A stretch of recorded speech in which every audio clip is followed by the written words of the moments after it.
مدارس چې دي دا یوازې د سبکونو او د کتابونو او د تلاوت او د ذکر او اذکار د دې یوازې ځایونه نه دي، بلکې دې کې په حقیقت کې د انسان نه انسان جوړېږي، په حقیقت کې د انسان نه انسان جوړېږي.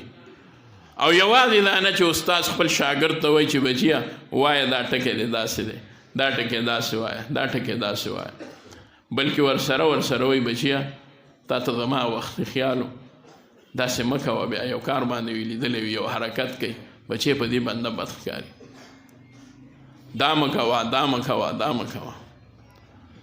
دې ته ویلی شي تربیت. په مدارسو کې یوازې علم نشي ښودلی، تربیت هم کېږي او تربیت هم د اعلی سطحې کېږي، د اعلی پایې کېږي. او د استاد هغه قدر چې د شاګرد په زړه کې په مدرسه کې د دې مثال نشي پیدا کېدی. الله دې د دین هر هغه استاد چې هغه د نبی علیه الصلاۃ والسلام د دین په صحیح نهج د اکابرو باندې د دین خدمت کوي، الله دې سرسبز او شاداب لري او الله دې زنده باد لري، ځکه هغه ډېر لوی خدمت کوي د دین. رونو د دې په تفصیل کې نه زمانه خبره اوږدوم، خو یقین وکئ تاسو ته زوام چې د دې علماو د محنت ته د دوی د سعی ته د دوی د خدمت ته وګورئ، بنده حیران په دې شي چې د دوی دغه مشاهره یا دوی چې څه کوي یا د دوی د معیشت دغه کوم ذرایع چې دي نو دا به څنګه دوی دا ژوند برابروي. خو یقین وکئ دا په عقل نه ده، په فکر نه ده.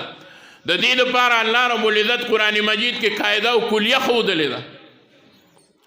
الله فرمایي من یتق الله، هغه څوک چې هغه تقوا وکړه، هغه څوک چې هغه تقوا وکړه د الله نه ویرېد، متقي شو، پرهیزګار شو، یجعل له مخرجا، الله بدله لار وباسي د تکلیفاتو نه په بل خوا باندې.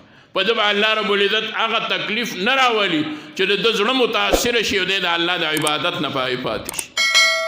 ويرزقه من حيث لا يحتسب، او دله به الله رزق د هغې غاړې نه ورکوي چې د ده په خواب او خاطر او په خیال او ګمان کې هم نه وي.